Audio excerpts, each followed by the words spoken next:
దేవుని వారలారా,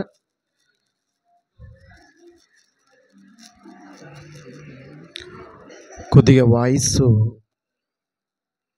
ప్రాబ్లం ఉందమ్మా. ఇంకా గొంతులో ఉన్న నొప్పి తగ్గలేదు.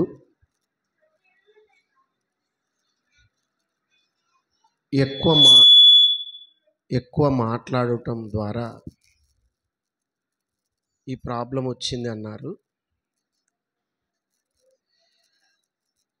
కాబట్టి చిన్నగా మాట్లాడడానికి ప్రయత్నం చేస్తాను. కరెక్ట్గా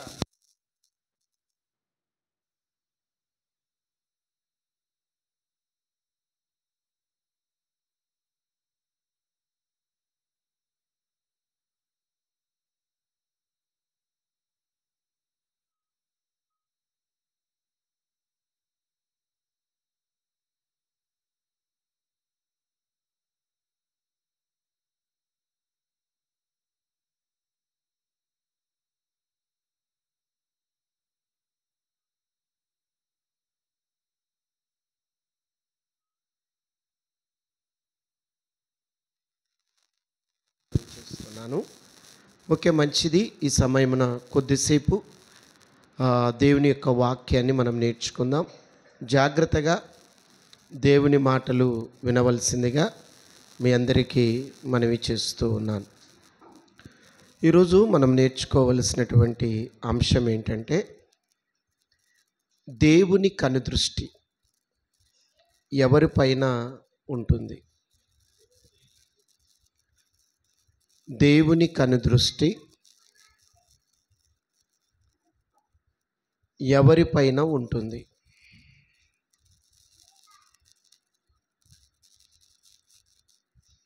మీకేమైనా తెలుసమ్మా? దేవుని యొక్క దృష్టి ఎవరిపైన నిలిచుంటుంది?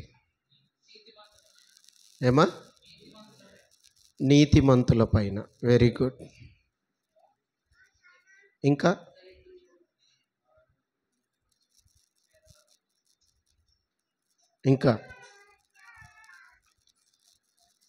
నీతిమంతుల పైన. ఓకే, మంచిది.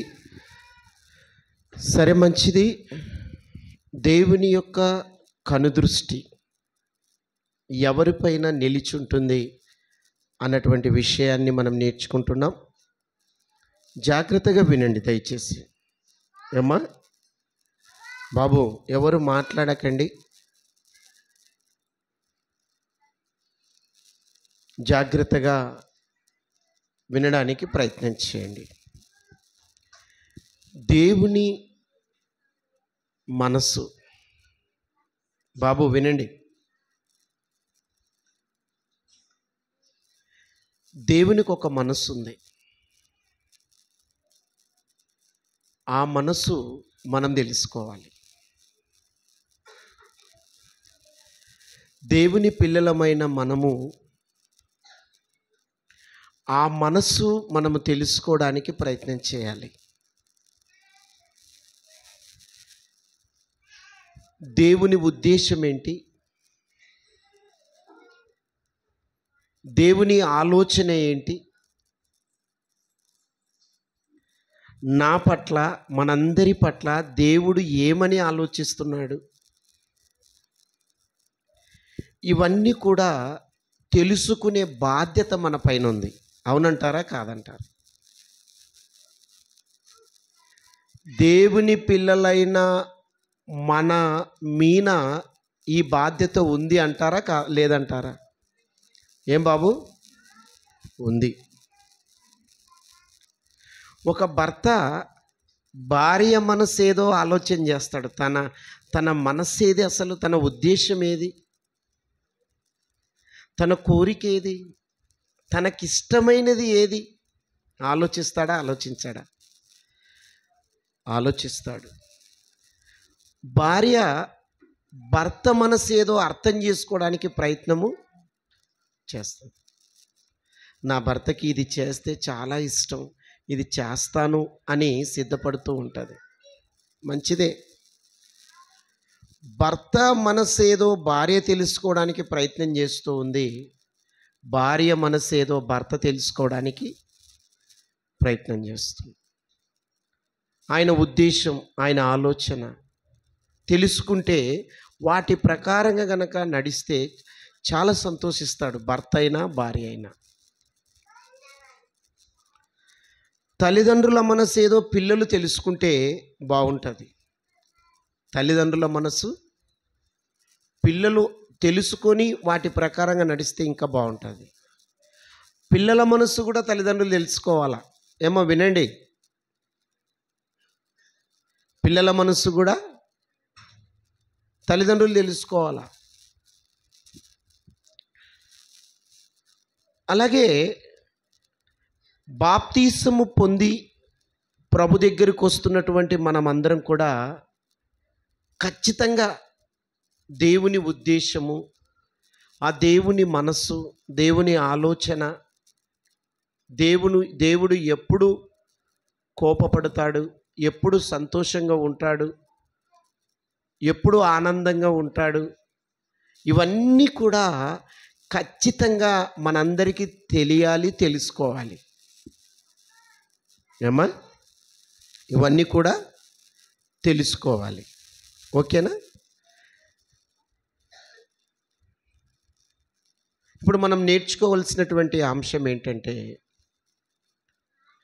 దేవుని యొక్క కన్ను దృష్టి అంటే చూపు ఎవరిపైన ఉంటుంది? ఎలాంటి వారిపైన ఉంటుంది? ఎలాంటి వారిపైన ఉంటుంది? దేవుడు అందరినీ చూస్తున్నాడా, కొందరిని చూస్తున్నాడా? Very good. రెఫరెన్స్ చూడండి, కీర్తనాలు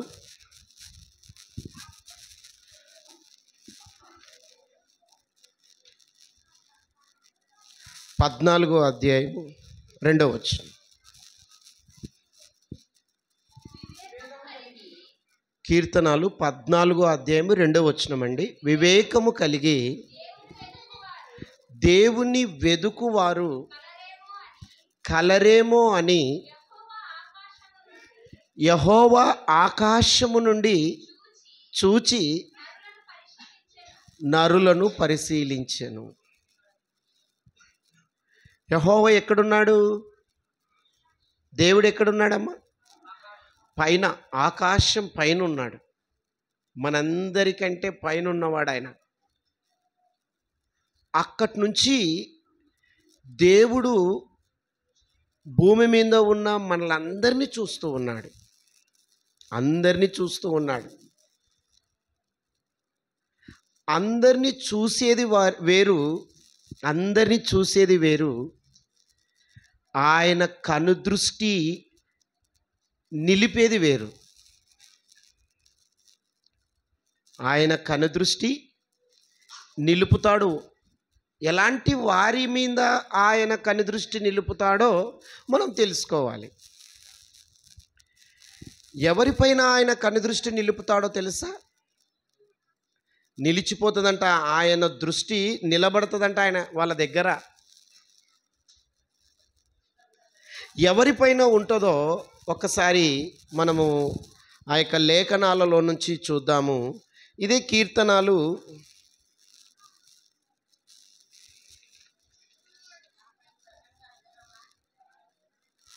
33వ అధ్యాయం. కాస్త ముందుకు రండి అమ్మ, వచ్చేవారికి ఇబ్బందికరంగా ఉండకుండా. అమ్మ ముందుకు రండి, ప్లేస్ ఉంది కదా ఇక్కడ.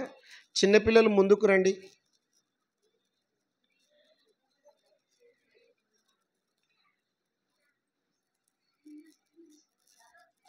ఇంకా ముందుకు జరగండి అమ్మ.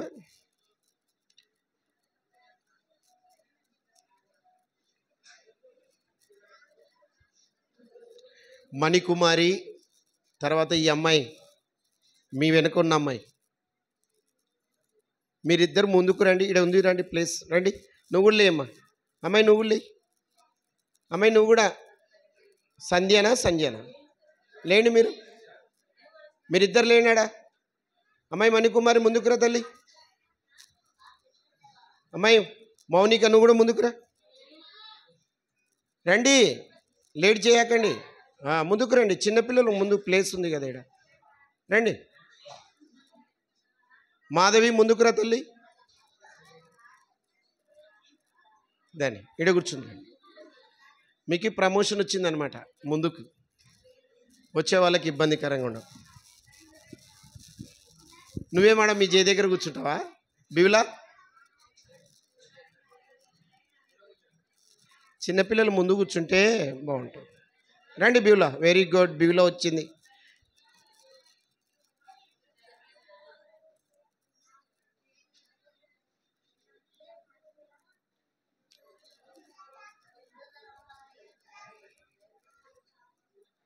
ఓకే, మంచిది.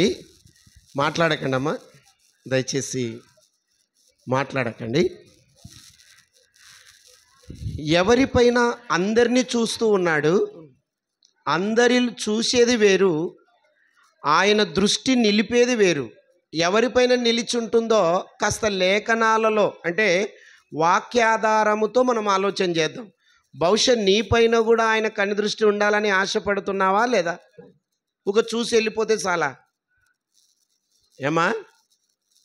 ఇప్పుడు దేవుడు అందరినీ చూస్తున్నాడు. అందరినీ చూసేది వేరు, నన్ను చూసేది వేరు అనుకుంటున్నావా? అందరినీ చూసినట్టే నన్ను చూస్తే చూడని అనుకుంటున్నారా?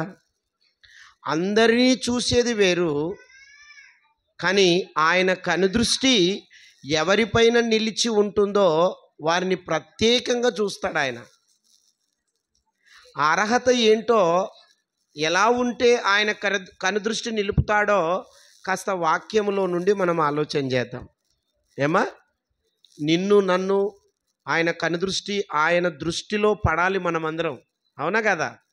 ఆయన దృష్టిలో మనమందరము ఉండాలి. ఉంటే మన జీవితాలు బాగుపడతాయి. ఎలాంటి వారి మధ్య ఉంటుందో ఒకసారి చూడండి. 33వ అధ్యాయము 18, 19. వారి ప్రాణమును మరణము నుండి తప్పించుటకును, కరువులో వారిని సజీవులుగా కాపాడుటకును యెహోవా దృష్టి ఆయన యందు భయభక్తులు గల వారి మీదను, ఆయన కృప కొరకు కనిపెట్టు వారి మీదను నిలుచుచున్నది. ఇప్పుడు చెప్పండి, ఎవరి మీద ఆయన కనుదృష్టి ఉంది? Very good. ఎవరి మీదమ్మా? భయము భక్తి కలిగి జీవిస్తూ ఉంటే నీ మీద ఆయన కనుదృష్టి ఉంటుంది. ఆయన కృప కొరకు ఎవరైతే ఎదురు చూస్తూ ఉంటారో వారిపైన ఆయన కనుదృష్టి నిలుపుతాను అంటున్నాడు. ఆయన కనుదృష్టి నిలిపిన వారు జీవితాలు చాలా బాగుంటాయండి. వాళ్ళ బ్రతుకులు చాలా చక్కగా ఉంటాయి. కానీ నువ్వు చేయవలసింది ఏంటంటే ఆయన ఆజ్ఞలను, ఆయన చెప్పిన మాటలను నీ జీవితంలో నువ్వు పాటిస్తే దేవుడు నీకు సహాయం చేస్తాడు. ఎలాంటి సహాయం దేవుడు చేస్తాడో తెలుసా? ఎలాంటి సహాయం చేస్తాడో తెలుసా? కరువు పరిస్థితిలో కూడా నీకు మేలు చేస్తాను అంటున్నాడు. కరువు పరిస్థితిలో నిన్ను ఒక ప్రత్యేకంగా చూస్తాడు దేవుడు.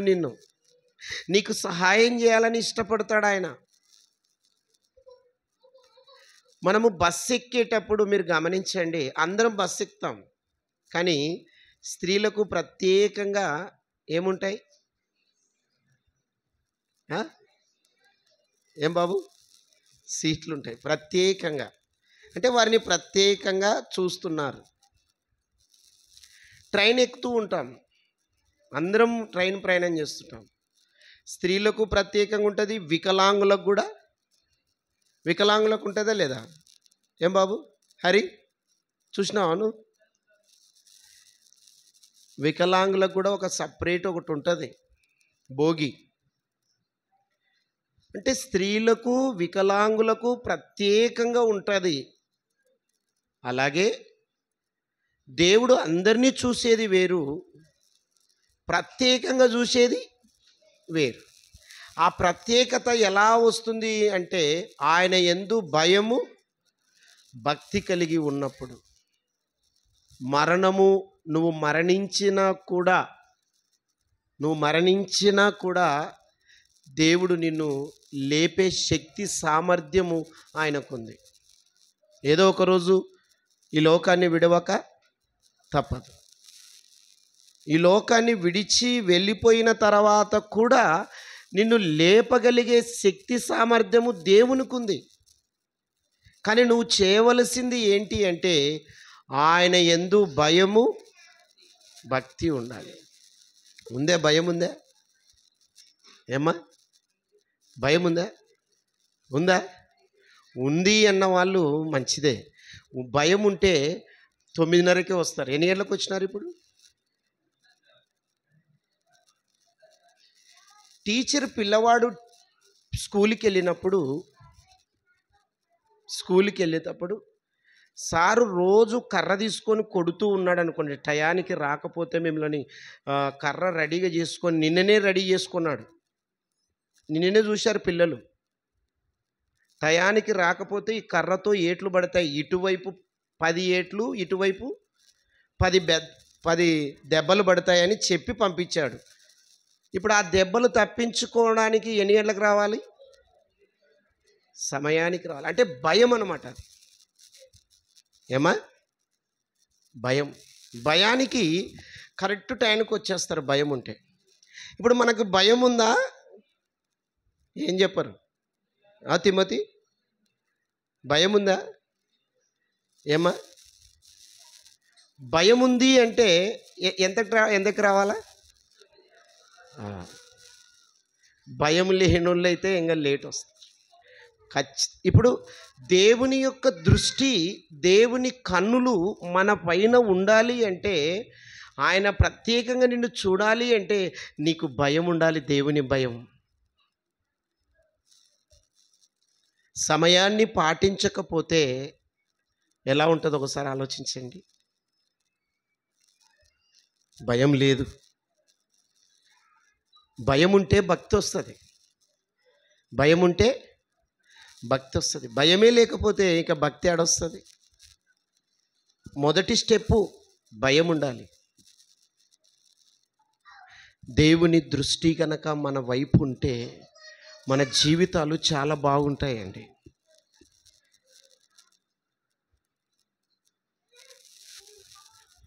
ప్రభునందు ప్రియులారా, నన్ను ఎవరు పట్టించుకోరు అని నువ్వు బాధపడాల్సిన అవసరం లేదు. తెలుసా? బంధువులు ఎవరు నిన్ను పట్టించుకోరు సరిగ్గా. చెప్తారు వాళ్ళు. చెప్తారా? బంధువులు కానీ, తల్లిదండ్రులు కానీ, తర్వాత అన్నదమ్ముళ్ళు కానీ, అక్క చెల్లెళ్ళు కానీ, నేనున్నానమ్మా నువ్వు భయపడకు అంటుంటారు. అంటారా? అంటారు. కానీ ఆపదొస్తే ఎవరు నీ దగ్గరికి రారు.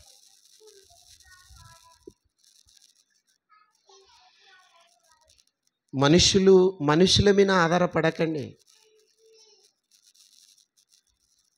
మనుషుల మీద ఆధారపడకండి.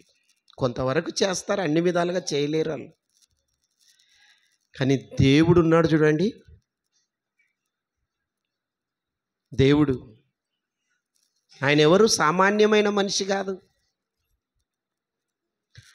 3 లోకాలను సృష్టించిన మహాచక్రవర్తి ఆయన. ఆయననే భరోసా ఇస్తున్నాడు. నాయనా, నా యందు భయము భక్తి కలిగి జీవించు, నేను నీకు సహాయము చేస్తాను అంటున్నాడు. ఎంత గొప్ప భరోసా ఇస్తున్నాడండి. ఎంత ఆదరణ ఇస్తున్నాడు మనకు. ఎంత ధైర్యాన్ని ఇస్తున్నాడు మనకు. ఈరోజు ప్రపంచము నాశనం అయిపోతూ ఉంటే ఎవరి మీద ఆధారపడతారు వాళ్ళందరూ?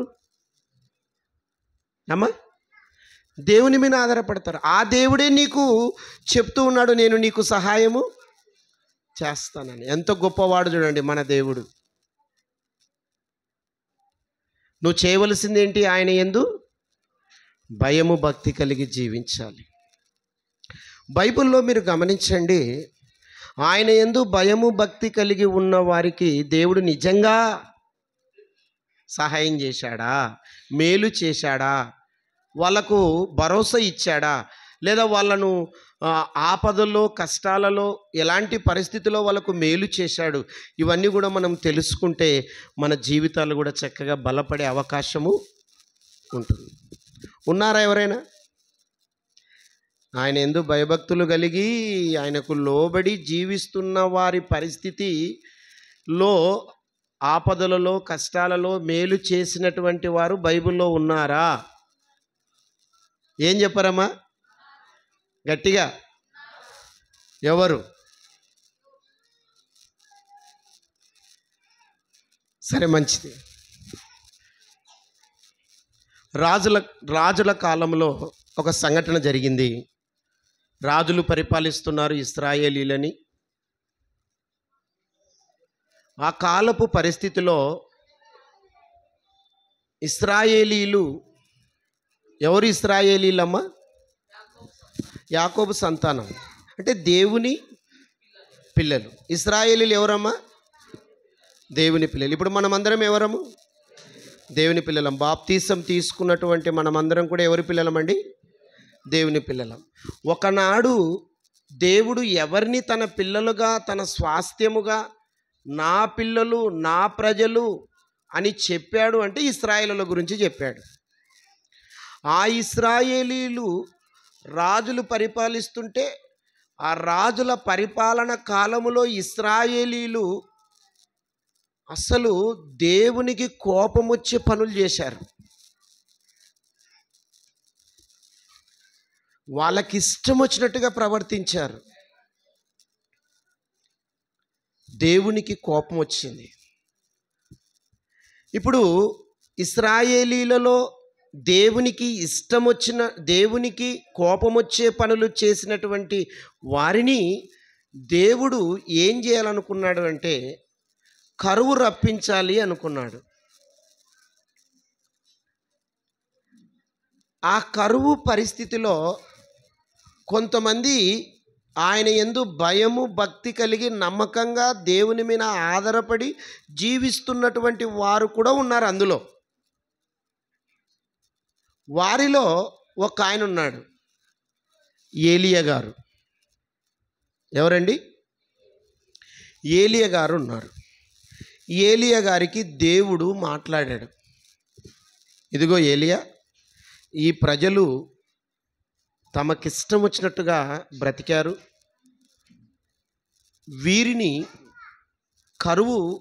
వీరికి కరువు సంభవిస్తే తప్ప వీరు నా వైపు రారు అని, నేను కరువు ఈ యొక్క ప్రాంతానికి ఇవ్వబోతూ ఉన్నాను. నువ్వు వెళ్ళి, ఏలియా నువ్వు వెళ్ళి అక్కడ ఉన్నటువంటి రాజుకు ప్రకటన చెయ్యి అని చెప్పాడు. అక్కడ ఉన్నటువంటి రాజుకు చెప్పు అని చెప్తే సరే అని వెళ్ళి ఆ రాజుతో ఏలియా గారు మాట్లాడుతున్నాడు. ఏమని మాట్లాడుతున్నాడో ఒకసారి చూడండి. రాజులు మొదటి గ్రంథము 17వ అధ్యాయము 2వ వచనం. పిమ్మట యెహోవా వాక్కు అతనికి ప్రత్యక్షమై నీవిచ్చట నుండి తూర్పు వైపునకు పోయి యోర్దానునకు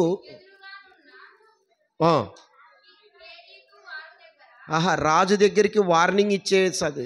1వ వచనమా? 1వ వచనం, సారీ. అంతటి గిలాదు కాపురస్తుడు సంబంధీయును ఏలియా, అమ్మ మాట్లాడకండి బాబు, ఆహాబు నొద్దకు వచ్చి, అంటే రాజు దగ్గరికి వచ్చి, అదో రాజుతో మాట్లాడుతున్నాడండి ఏలియా గారు, ప్రవక్త ఏలియా గారు మాట్లాడుతున్నారు. ఎవని సన్నిధిన నేను నిలబడి ఉన్నానో, ఎవరి దేవుడంట? ఇశ్రాయేలీల దేవుడైన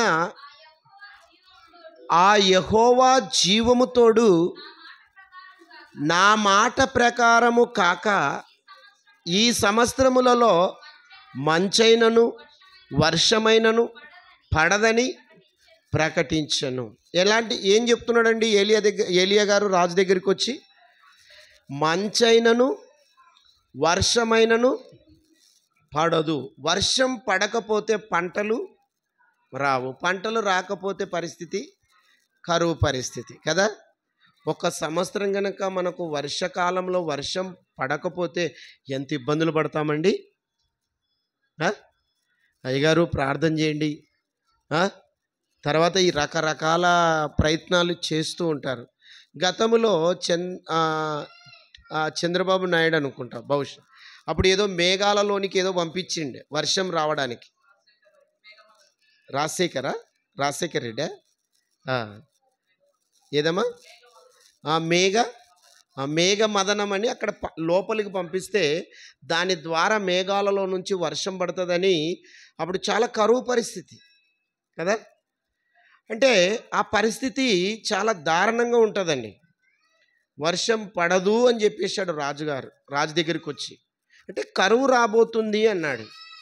ఇంకోటి అన్నాడు అక్కడ, మంచు కూడా పడదు. మంచు కూడా ఎందుకు పడదు? మంచు కూడా పడదు అంటే మంచుతో కూడా పంటలు వచ్చే అవకాశము ఉంది.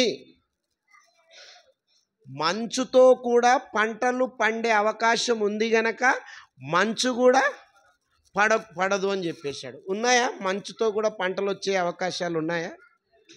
ఉన్నాయి. Very good. ఏవవి? శనగ, జొన్న, ఇవన్నీ కూడా చలికాలంలో ఆ మంచుతోనే పండుతాయి. అందుకే మంచు కూడా పడదు అంటే కరువు మామూలుగా ఉండదు అన్నమాట. చాలా భయంకరమైనటువంటి కరువు వచ్చేస్తుంది అని చెప్పేశాడు. చెప్పిన వెంటనే ఇప్పుడు ఏలియా గారు దేవునికి లోబడి ఆయన యందు భయము భక్తి కలిగి ఉన్నాడు కాబట్టి దేవుని యొక్క కనుదృష్టి ఎవరిపైన ఉంది? ఏలియా పైన ఉంది. ఈ కరువు పరిస్థితిలో ఏలియా గారిని కాపాడవలసిన బాధ్యత ఎవరికి ఉందమ్మా?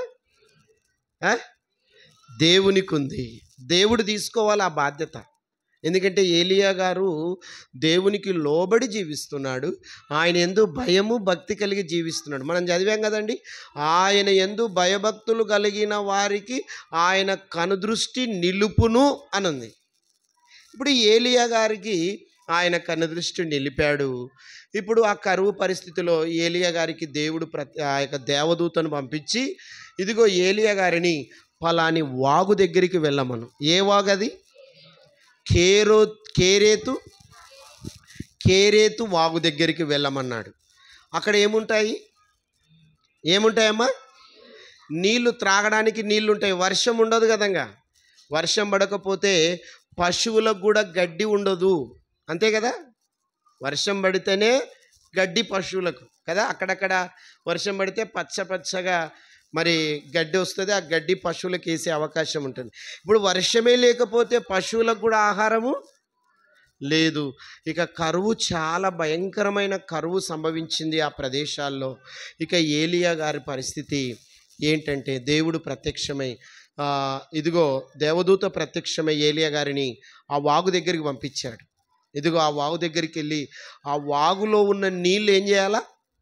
త్రాగుతూ ఉండు అన్నాడు. నీళ్లు త్రాగితే ఆహారం ఎట్లా? మళ్ళీ ఆహారాన్ని కూడా ఏర్పాటు చేశాడు దేవుడు. నిజంగా ఎంత భద్రత తీసుకున్నాడు చూడండి దేవుడు. ఎంత బాధ్యతతో ఏలియా గారిని పోషించటానికి సిద్ధపడుతున్నాడు చూడండి దేవుడు. కరువు పరిస్థితిలో ప్రజలందరూ ఉన్నారు, కానీ ఎవరి మీద ఆయన కనుదృష్టి ఉంది? ఏలియా మీద. ఆ వాగు దగ్గరికి వెళ్ళాడు, రోజు నీళ్లు తాగుతున్నాడు. ఇక ఆహారము కాకోలము చేత నీకు ఆహారం పంపిస్తానన్నాడు. కాకులు వచ్చి ఏలియా గారి దగ్గర వాగి, ఆ వాగు దగ్గర నిలిచి కాకి ఆహారం ఇచ్చిపోతుంది. ఏ ఆహారము? వెజిటేరియన్ కాదు. ఏది? Non veg. ఏ ఆహారం అమ్మా? మాంసపు ముక్క, రొట్టె ముక్క రోజు వచ్చి వాలి ఇచ్చిపోతుంది. నిజంగా కాకి కూడా ఎంత లోబడింది దేవునికి. కాకికున్న మనస్తత్వం ఏంటంటే అది తింటది కానీ ఇతరులకు పెట్టే మనస్తత్వము కాదు. తన కోసమే చూసుకుంటుంది కానీ ఇతరులకు. కానీ ఇవ్వడము అంటే అది దేవునికి లోబడి ఉందని అర్థం. కాకి నోట్లో పెట్టుకొని వస్తుంది దాన్ని. ఎక్కడ పెట్టుకొని వస్తుందమ్మా? మాంసం ముక్క, రొట్టె ముక్క నోట్లో పెట్టుకొని వస్తుంది. ఆ టేస్ట్ లోపలికి వెళ్తుందే లేదా? మరీ దూరంగా వంట చేస్తుంటేనే వాసన వస్తుంటేనే, ఏమన్నా కార్యక్రమాలు ఉంటే వంట చేస్తున్నారనుకోండి, ఇక మీరు నిన్న రాలే ఫంక్షన్కి వచ్చారమ్మా, మేము వస్తాం అంటే నేను సుమారుగా ఒక 30-40 మంది వస్తారని చెప్పింటాడా. భోజనాలు కూడా అంతమంది అంతే సిద్ధపడింటామన్నమాట. సంఘం నుంచి ఎంతమంది వస్తారన్నా అన్నాడు తమ్ముడు. వస్తారులేనన్నా ఒక 30-40 మంది దాకా వస్తారని చెప్పింటి. ఎంతమంది వచ్చారు? 8 మంది వచ్చినారు. అది యవనస్తులు మాత్రమే వచ్చారు. ఒక ఆమె వచ్చింది, లచ్చమ్మ గారు పాపం. సరే మంచిది. అక్కడనే వంట కార్యక్రమం ఏర్పాటు చేశామన్నమాట. టెంటు పక్కనే వంట చేస్తున్నారు. ఆ వాసన అప్పుడప్పుడు వస్తుంటే తొందరగా ముగించండి అంటుంటారు. ఎందుకంటే ఆ భోజనాల స్మెల్ అటువంటిది అనమాట.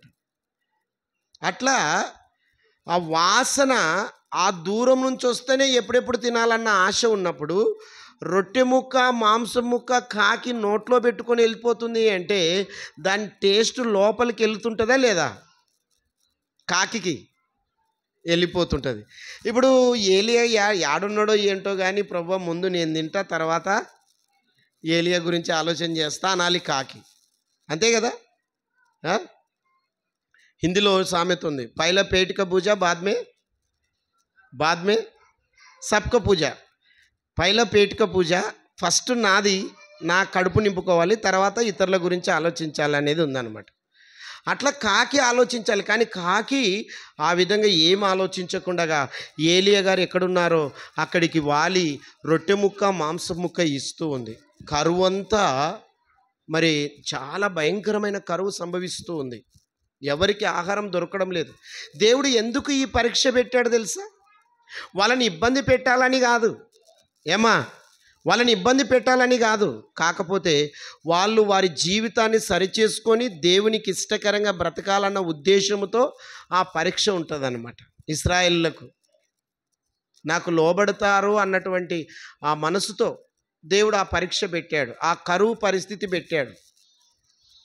ఇక ఏలియా గారు ఆ వాగు దగ్గర ఉన్నటువంటి నీళ్లు అన్నీ ఎండిపోయినాయి. ఇంకా వాగులో ఉన్న నీళ్ళన్నీ ఎండిపోయినాయి, నీళ్లు లేవు. వెంటనే మళ్ళీ దేవదూత వచ్చింది, కాపాడాలి కదా ఏలియాని. దేవదూత వచ్చి మళ్ళీ ఏం చెప్పిందంటే, అయ్యా ఏలియా గారు, ఇక్కడ నీళ్ళన్నీ ఎండిపోయినాయి, ఒక ఊరికెళ్ళు, ఆ ఊరిలో ఒక ఇంటిని నీకు అప్పగిస్తాను, నిన్ను పోషించటానికి ఒక ఇల్లును నీకు చూపిస్తాను, ఆ ఇంటికి వెళితే అక్కడ నీకు పోషణ జరుగుతుంది, నువ్వు వెళ్ళయ్యా అని. ఆ ఊరు ఏ ఊరంటే సారేపాత్ అనే ఊరికి వెళ్ళు అని చెప్తుంది. అప్పుడు ఏలియా గారు ఆలోచన చేసింటాడు, ఏమని? ఏ బాబు మాట్లాడక నాన్న. అప్పుడు ఏలియా గారు ఆలోచన చేశాడు, ఏమని? కాకి చేతనే నాన్ వెజ్ పంపించిన దేవుడు ఒక ఇంటినే నన్ను పోషించడానికి పంపిస్తున్నాడంటే ఆ ఇంటిలో అన్నీ ఉంటాయని ఆలోచించలేకుంటాడా? మీకు అర్థమవుతుందని అన్నమాట. కాకి చేతనే నాన్ వెజ్, మాంసం ముక్క, రొట్టె ముక్క పంపించిన దేవుడు ఇప్పుడు నీళ్ళన్నీ ఇంకిపోయినాయి, ఒక ఇంటికి పోనానా పలాని ఊరికెళ్ళు, ఆ ఇంటికి వెళితే ఆ ఇంట్లో ఉన్న వాళ్ళు నిన్ను పోషిస్తారని చెప్పినప్పుడు ఏలియా గారు ఎంత ఆలోచన కలిగి వెళుతూ ఉంటాడో ఆలోచించండి మీరు. అంతే కదా? చాలా ఆలోచన చేసింటాడు ఆయన. ఇంకా అన్నీ ఉంటాయి సమృద్ధిగా, దేవుడు అంతలేందే నన్ను పంపించడు అనుకొని ఆ ఊరికి వెళుతున్నాడు. ఏముంది? ఇదంతా కరువు పరిస్థితి. కరువు, చాలా భయంకరమైన కరువు. ఆ ఊరికి వెళుతూ ఉన్నాడు. ఆ ఊరిలో ఏ ఇల్లైతే, ఏ ఇంటి దగ్గరికి వెళ్ళమన్నాడో, ఏ విధవరాలు దగ్గరికి వెళ్ళమన్నాడో ఆ విధవరాలు పరిస్థితి ఎలా ఉందో తెలుసా? అసలే కరువు పరిస్థితి. కొంచెము పిండి ఉందంట ఆ విధవరాలు ఇంట్లో. ఏముందమ్మా? కొంచెము పిండి, కొంచెము బుడ్డిలో నూనె ఉందంట. కొంచెము పిండి, కొంచెము నూనె ఉందంట. ఆ బుడ్డిలో ఉన్న నూనె, ఆ కొంచెము పిండి తర్వాత ఈ విధవరాలకు ఒక అబ్బాయి ఉన్నాడు, ఒక బాబు ఉన్నాడు. ఆ బాబుతో తల్లి చెప్పిందంట, నానా అసలే కరువు పరిస్థితి, కొంచెమే పిండి ఉంది, కొంచెమే నూనె ఉంది.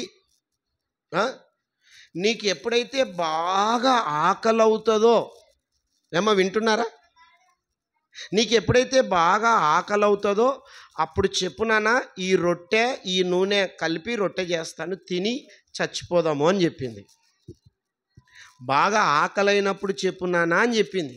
అంతవరకు నీళ్లు త్రాగుతూ వాళ్ళ జీవనాన్ని కొనసాగిస్తూ. ఆ రోజు వచ్చిందండి, బాగా ఆకలైంది బాబుకి. తల్లిని అడిగాడు, అమ్మా ఈరోజు నేను తట్టుకోలేకపోతున్నాను, ఆకలి చాలా చాలా ఆకలి అవుతుందమ్మా, నాకు ఇంకా నేను తట్టుకోలేకపోతున్నాను అని చెప్పేసరికి ఆ తల్లి మనస్సు, హృదయం అలా కదిలింది. తల్లికి కదలదా? బాబు వచ్చి ఆకలి అవుతుందమ్మా అంటే ఎంత ఉంటుంది తల్లికి ప్రేమ తెలుసా? పొరపాటున బిడ్డలు ఎక్కడన్నా హాస్టల్లో ఉన్నా, నాన్న అన్నం తిన్నావా నాన్న అని అడుగుతూ ఉంటారు. తిన్నావా నాన్న? తిని జాగ్రత్త, మంచిగా ఉండు నాన్న అని చెప్తుంటారు కదా. అంటే తల్లికి ఆ ప్రేమ, ఆ మాట అనేసరికి ఆ తల్లి నిలబడలేకపోయింది. ఇంకా నిజంగా మా అబ్బాయికి ఈరోజు బాగా ఆకలి అవుతుందంట, ఎలాగైనా కొంచెము పిండి ఆ కొంచెము నూనె అప్పడం చేసి ఇస్తామని కట్టలేరుకోవడానికి వెళ్ళింది. వాస్తవంగా అండి, ఈమె దేవుని యందు భయము భక్తి కలిగి ఉంది. ఎంతోమంది విధవరాన్లు ఉన్నారు, ఆమె దగ్గరికే ఏలియా గారిని ఎందుకు పంపించాడు? ఇది కూడా మనం ఆలోచించాలి. ఎందుకు పంపించాడంటే దేవుని యందు భయము భక్తి కలిగి ఉంది. ఎంతమంది ఉన్నారు ఆ ఊర్లో అంటే చాలామంది ఉన్నారు. మీకు ఏమైనా డౌట్ ఉంటే చూడండి ఒకసారి లూకా సువార్త. ఎంతమంది ఉన్నారు విధవరాన్లు, ఎంతమంది ఉన్నారు? లూకా సువార్త 4వ అధ్యాయము 25, 26. నిదానంగా చదువు బాబు. ఏలియా దినముల యందు 3.5 ఏండ్లు. ఎన్ని సంవత్సరాలు అంట కరువు పరిస్థితి? 3.5 ఏండ్లు అంటే 3 సంవత్సరాలు 6 నెలలు అంటే 3.5 సంవత్సరాలు. ఆకాశము మూయబడి, కొంచెం స్పెల్లింగ్ బాగా చదవన్నా, మూయబడా మాయబడా? Very good. మూయబడి దేశమంతటను ఏ కరువు అంట? గొప్ప కరువు, మామూలు కరువు కాదు, గొప్ప కరువు సంభవించినప్పుడు ఇశ్రాయేలీలలో ఎంతమంది అంట? అనేక మంది విధవరాండ్లుండినను ఏలియా సీదోనులోనే సారేపాతు అనే ఊరిలో ఉన్న ఒక్క విధవరాలు యొద్దకే కానీ మరి ఎవరి యొద్దకు? ఎంతమంది ఉన్నారంటే విధవరాన్లు? అనేక మంది ఉన్నారు. కానీ ఆ విధవరాలు యొద్దకే పంపబడ్డాడు. ఎందుకు ఆ విధవరాలు ఇంటికే పంపబడ్డాడంటే, ఆ విధవరాలు ఎలా ఉంది? దేవుని యందు భయభక్తులు కలిగి ఉంది కాబట్టి, దేవుని కృప కొరకు ఎదురు చూస్తుంది కాబట్టి, ఇటు ఆమెను పోషించాలి, ఇటు ఈయనను పోషించాలి. దేవుడు నిజంగా చెప్పిన మాటకు ఎంతగా న్యాయం చేస్తున్నాడో ఒకసారి మీరు ఆలోచించండి. అసలే కరువు పరిస్థితి, 3.5 సంవత్సరాలు కరువు భయంకరంగా ఉంది. ఈ విధవరాల్ని పోషించాలని దేవుడు ఆశించాడు. తర్వాత ఏలియా గారిని పోషించాలనుకున్నాడు. అందుకే ఏలియా గారిని ఆ విధవరాల దగ్గరికి పంపించాడు. పంపించిన తర్వాత ఊరికి పోయినాడు. ఆ ఊరికి పోతే ఆమె కట్టలేరుకుంటూ ఉంది. కట్టలేరుకుంటుంది అంటే ఇంకా వంట చేసి వచ్చిందే? చేయలేదు, కట్టలేరుకోవడానికి పోయింది. అప్పుడే బాబు చెప్పాడు కదా, అమ్మ నాకు బాగా ఆకలి అవుతుందనేసరికి పోయింది, కట్టలేరుకుంటుంది. వెంటనే ఈ ప్రవక్త కలిశాడు. ఆ సారేపాతు ఆ విధవరాల దగ్గరికి వెళ్ళి, అమ్మ వందనాలమ్మ అన్నాడు. వందనాలు అయ్యా అన్నాడు. సరే అమ్మా, ఆమె ఇంకా దైవజనుడు ఆ యొక్క ప్రవక్త దైవజనుడు వచ్చాడని ఆమె ఇంట్లోకి పోతుంటే, కట్టెలు ఏరుకొని వచ్చి ఇంట్లోకి పోతుంటే, అమ్మ కొంచెం నీళ్లు తీసుకురమ్మా అన్నాడు. ఏం తెమ్మన్నాడమ్మా? అమ్మ ఏం తెమ్మన్నాడు? లాస్ట్లో ఉన్న వాళ్ళు నీళ్లు తెమ్మా అన్నాడు. నీళ్లు దానికే పోతుంది. మళ్ళీ వెంటనే ఏమన్నాడు?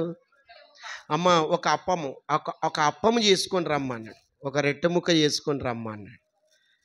ఇప్పుడు కరువు పరిస్థితి, ఆమె పరిస్థితి ఏమీ బాగలేదు. కరువు పరిస్థితిలో ఇంటికి వెళ్ళి దైవజనుడు పోయి అన్నం పెట్టమ్మంటే ఎటుంటుంది పరిస్థితి? ఒకవేళ మన ఇంటికే వచ్చినామనుకో, వర్షాలే పడతలేవు, పంటలే సరిగ్గా పంటలేవు, అమ్మ వందనాలమ్మ ప్రార్థన చేస్తాను పోయినాడు, ప్రార్థన చేసినాడు, తర్వాత ఏమన్నా అన్నం ఉంటే పెట్టమ్మంటే ఏమంటాం మనం? ఏమంటాం? ఏమ్మా మా అసలు ఎందుకు వచ్చినారయ్యా?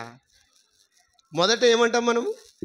ఇప్పుడే వర్షాలు లేవు, అది నీకు తెలుసు, మాకు తెలుసు, కరువు పరిస్థితి, ఇంట్లో ధాన్యం లేదు, ఏమి లేదు. ఈ పరిస్థితిలో రాకుంటేమి నీవు? రాకుంటేమి అక్కడే ఉండొచ్చు కదా, నీకు కూడా తెలుసు కదా. మాకే లేదు, ఇంకా నీకెడ పెడతాం, లేదు పోయా అని చెప్తామా పెడతామా? ఆ పని చెప్పి మాకే ఇబ్బంది ఉందని చెప్తాం కానీ పెట్టం. ఆమె పరిస్థితి కూడా అలాగే ఉందాడా? లోపలికి వెళ్తుంటే రొట్టె ముక్క చేసుకురమ్మన్నాడు. వెంటనే ఆమె మాట నింది అక్కడ, అయ్యా నిజం చెప్తానయ్యా, మా దగ్గర కొంచెము పిండి కొంచెము నూనె ఉందయ్యా, దీన్ని మా అబ్బాయికి చేసి పెట్టి ఇక మేము చచ్చిపోదాం అనుకున్నామయ్యా అని చెప్తే, అప్పుడు ఏలియా గారు అన్నారు ఆ మాట విని, అమ్మా నువ్వు దేవుని యందు భయభక్తులు కలిగి ఉన్నావు, దేవుని మీద విశ్వాసము కలిగి ఉండు, దేవుని మీద నమ్మకం ఉంచమ్మా, దేవుని మీద విశ్వాసం ఉంచు, దేవుడు ఖచ్చితంగా నీకు మేలు చేస్తాడమ్మా అని ఏలియా గారు ఆ మాట చెప్పాడు అక్కడ. ఆ మాట చెప్పిన వెంటనే ఆ మాటకు లోబడిపోయింది ఈమె. ఆ మాటకు ఒక మాటకే లోబడిపోయింది. ప్రవక్త ఆ మాట చెప్పిన వెంటనే ఆ మాటకి ఏమైపోయింది ఈమె? లోబడిపోయింది. వాస్తవంగా ఆ రొట్టె ముక్క బాబుకు పెట్టాలి ఆమె, లేదా తానన్న తినాలా, దైవజనునికి పెట్టే అవకాశం లేదు. కానీ ఆ మాట చెప్పిన వెంటనే దేవునికి లోబడిపోయింది, దేవుని మీద విశ్వాసం ఉంచింది, ఆ రొట్టె ముక్క చేసుకుంది, బాబును పక్కన పెట్టింది, తన ఆకలిని చంపుకుంది, తీసుకొచ్చి ఎవరికి ఇచ్చింది? ఏలియాకి ఇచ్చింది. ఆ రొట్టె ముక్క తిన్నాడు, ఆ నీళ్లు త్రాగినాడు. బుడ్డిలో పిండి, ఆ యొక్క బుట్టలో పిండి అయిపోలేదంట, బుడ్డిలో నూనె అయిపోలేదంట. ఆ మాట చదవండి అక్కడ. యెహోవా ఏలియా ద్వారా సెలవిచ్చిన ప్రకారము తొట్టిలో ఉన్న పిండి తక్కువ కాలేదు, బుడ్డిలో ఉన్న నూనె అయిపోలేదు. ఏమైనా అయిపోలేదు. ఎప్పుడు వరకు? కరువు అయిపోయేంత వరకు అయిపోలేదు. ఎంతో గొప్ప ఆశీర్వాదం చూడండి. అంటే దేవుని యందు భయము భక్తి కలిగి ఉంటే కరువు పరిస్థితుల్లో బాధ్యత ఎవరు తీసుకుంటారు? దేవుడు తీసుకుంటాడు. దేవుడు నీకు సహాయం చేస్తాడు ఆ కరువు పరిస్థితులు. నిజంగా ఏలియా గారిని పోషించాడు, ఆ విధవరాలని పోషించాడు. ప్రభునందు ప్రియులారా, మీరు బాగా గమనించండి. మనకు కూడా కరువు అనేది ఒకటి వచ్చింది, విన్నారా? వచ్చిందే లేదా? ఎప్పుడు వచ్చింది సార్? మర్చిపోయినారా? కరోనా కరువు. ఏ కరువు ఇది? బాబు చరణ్, కరోనా కరువు, అంతేనా?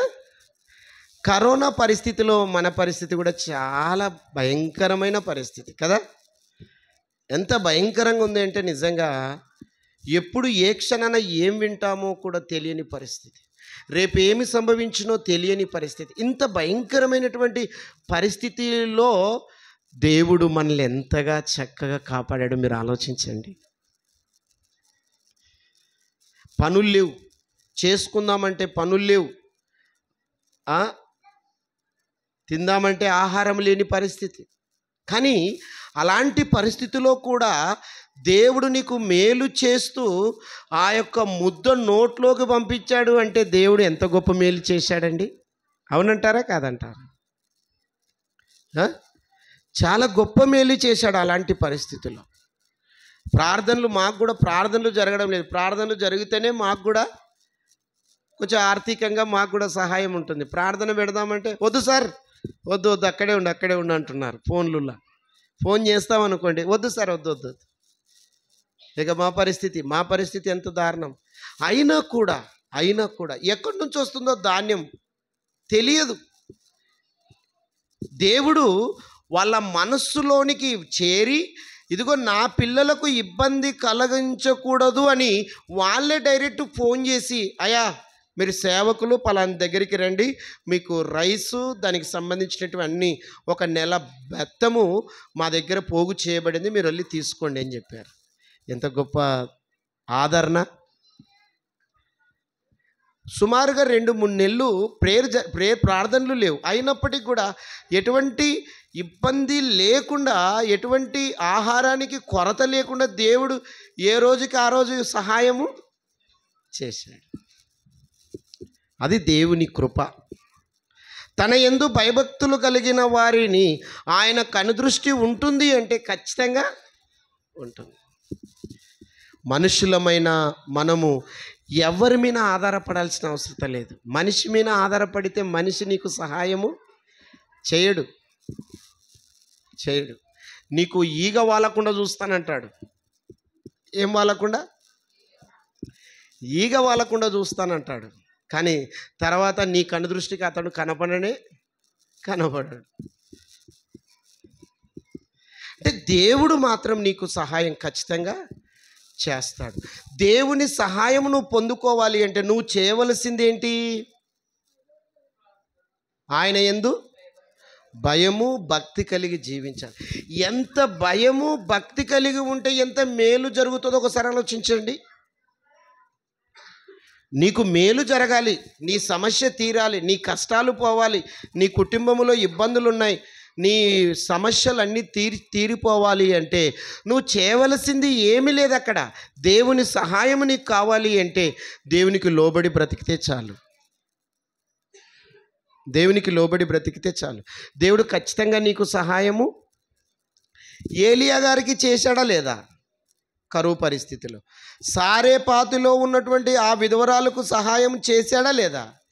చేశాడు. ఈరోజు నీకెందుకు సహాయం చేయడు చెప్పండి? ఖచ్చితంగా నీకు కూడా సహాయం చేస్తాడు. అంతెందుకండి, 6 లక్షల మంది ఇశ్రాయేలీలు కానాను దేశానికి వెళుతూ ఉన్నప్పుడు వారిని ఎంత గొప్పగా పోషించాడండి. అరణ్యములో. ఎక్కడ? అరణ్యములో. కానాను దేశానికి నడుచుకుంటూ అడవిలో పోతూ ఉంటే వాళ్ళు కుండలు పెట్టి పొయ్యి పెట్టి వండుకొని ఆహారాన్ని తినే ప్రసక్తి లేదు వాళ్ళకు, ఇశ్రాయేలీలకు. లేఖనాల్లో రాయబడింది, వాక్యంలో రాయబడింది ఏంటంటే కంటికి రెప్పలా వారిని కాపాడాడు. వాళ్ళు వేసుకున్న డ్రెస్సు మాయలేదంట, వాళ్ళు తొడుక్కున్న చెప్పులు తరిగిపోలేదంట. ఎంత గొప్పగా కాపాడాడండి. ఆహారం అంటావా? పొద్దున టిఫిన్ రెడీ, ఉదయాన్నం మంగడుకుంటేనే టిఫిన్ రెడీ ఉంటుంది అక్కడ. మధ్యాహ్నం భోజనం రెడీ, రాత్రి భోజనం రెడీ. దేవుడు ఇస్తున్నాడు, పోషిస్తున్నాడు వాళ్ళని. 6 లక్షల మందిని వారిని ఏ కొరత లేకుండా పోషించిన దేవుడు, ఆయన యందు భయము భక్తి కలిగి జీవించారు. ఆ రోజుల్లో వారు ఆయన ఆజ్ఞలను పాటించారు. ఆయనకు లోబడి జీవించినటువంటి వారికి దేవుడు మేలు చేశాడు, పోషించాడు, కాపాడాడు. నిన్ను పోషించాడు ఆయన, నిన్ను కాపాడాడు ఆయన. ఏమా? కాపాడుతాడు, ఖచ్చితంగా కాపాడుతాడు. కానీ నువ్వు చేయవలసింది ఒకటే, ఆయన యందు భయము భక్తి కలిగి జీవించాలి. మరణ ఛాయలో నుండి కూడా నిన్ను కాపాడే సమర్థత, సత్తా, సామర్థ్యము కలిగిన దేవుడు ఆ దేవుడు. నువ్వు నమ్మిన దేవుడు మామూలు దేవుడు కాదు, ఆయన గొప్ప దేవుడు. ఆయన అంత గొప్ప దేవుని నువ్వు నమ్ముకుంటే నీకు ఖచ్చితంగా మేలు జరుగుతుంది. నువ్వు భయపడాల్సిన అవసరత ఏమీ లేదు. ఎలాంటి పరిస్థితుల్లోనైనా దేవుడు నీకు మేలు చేస్తాడు. కానీ నువ్వు ఆయన మాటలకు లోబడాలి. యేసు ప్రభు వారు ఆయన మాటలకు లోబడి లోకానికి వచ్చాడు. వచ్చిన ఆయన ఎలా ఉన్నాడు తెలుసా? ఆయన యందు భయము భక్తి కలిగి ఉన్నాడు. ఒకసారి చూడండి, హెబ్రీలకు రాసినటువంటి పత్రిక 5వ అధ్యాయం 7వ వచనం అనుకుంటా. హెబ్రీ 5:7. యేసుక్రీస్తు గురించి మాట్లాడుతున్నాడు ఇక్కడ పౌలు గారు. శరీరధారి అయిన దినములలో మహారోదనముతోను కన్నీళ్లతోను దేవుడు మరణము నుండి ఎవరికి అంటే మరణము నుండి తప్పించగల వానికి ప్రార్థనలను యాచనలను సమర్పించి ఎవరంటే ఏమి కలిగి ఉన్నాడమ్మా? భయము భక్తి కలిగి ఉన్నందున ఆయన సెలెక్ట్ అయిపోయాడు, అంగీకరింపబడను, పరలోకానికి సెలెక్ట్ అయిపోయాడు. అంటే దేవుని యందు భయము భక్తి కలిగి ఉన్నాడు కాబట్టి ఆయన మరణము నుండి కూడా ఆయనను లేపాడు. 3 రోజులు ఆయన సమాధిలో ఉన్న యేసు ప్రభువారు శుక్రవారం చనిపోయి శనివారము సమాధిలో ఉండి ఆదివారము తెల్లవారుజామున ఆయన ఏం చేశాడు? లేచాడు. అంటే లేపాడు దేవుడు ఆయనను. ఎందుకు? ఆయన యందు భయము భక్తి కలిగి ఉన్నాడు కాబట్టి ఆయనను లేపగలిగాడు ఆయన దేవుడు. ఈరోజు నీవు నేను మనమందరం కూడా ఈ లోకములో మనము జీవిస్తూ ఉన్నప్పుడు దేవునికి లోబడి జీవిస్తే, దేవుని ఆజ్ఞకు మనం ఆజ్ఞకు లోబడి ఆయన కట్టడలకు ఆయన చెప్పిన మాటల ప్రకారంగా మన జీవితం కట్టబడితే నిజంగా నీకు ఆయన కనుదృష్టి నీ వైపు ఉంటుంది. నువ్వు భయపడాల్సిన అవసరత లేదు. కాబట్టి మీరు ఇప్పుడు చదివిన మాట అదే 33 అధ్యాయము 18, 19 ఆ మాట చదవండి ఒకసారి. మొదట చదివిన మాట కీర్తనాలు 33. బాగా వినండి అమ్మ. ఇక్కడ ఆయన ఎందుకు భయభక్తులు కలిగిన వారికి దేవుడు ఎలాంటి మేలు చేస్తాడంటే వారి ప్రాణమును మరణము నుండి తప్పించుటకును, వారి మరణము నుండి తప్పిస్తాడంట. దేవుని యందు భయభక్తులు కలిగి ఉంటే ఎలాగ తప్పిస్తాడంటే మరణము నుండి తప్పించును. ఇంకా కరువు వచ్చిందనుకోండి, కరువులో కూడా వారిని సజీవులుగాను కాపాడుటకు యెహోవా దృష్టి ఆయన యందు భయభక్తులు గల వారి మీదను ఆయన కృప కొరకు కనిపెట్టు వారి మీదను నిలుచుచున్నది. ఆయన కృప కొరకు కనిపెట్టు వారి మీదను నిలుచుచున్నది. కనుక ప్రభునందు ప్రియులారా, ఆయన యందు భయభక్తులు కలిగి ఉంటే మరణం నుండి తప్పిస్తాడు, కరువు నుండి తప్పిస్తాడు, కష్టాల నుండి తప్పిస్తాడు, ఇబ్బందుల నుండి తప్పిస్తాడు. విశ్వాసం ఉంచండి, నమ్మకం ఉంచండి. ఒకవేళ నీకు ఏ మేలు జరుగుతలేదు అనంటే ఇంకా నువ్వు సరి చేసుకునేటివి ఇంకా ఉన్నాయి అని అర్థం చేసుకోవాలి. దేవుని దగ్గర లోపం ఉండదు, కానీ నీ దగ్గరనే లోపం ఉంటుంది. నీ దగ్గరనే నువ్వే సర్దుకునే అవకాశాలు ఉన్నాయి నీ దగ్గర. ఇంకా నేను దేవునికి ఏదో చేస్తున్నాను, నాకేం మేలు లేదంటే ఇంకా నీలో లోపాలు ఉన్నాయి కాబట్టి వాటిని సరి చేసుకోవడానికి మంచిది. ఖచ్చితంగా దేవుడి నుంచి అయితే వస్తుంది నీకు మేలు.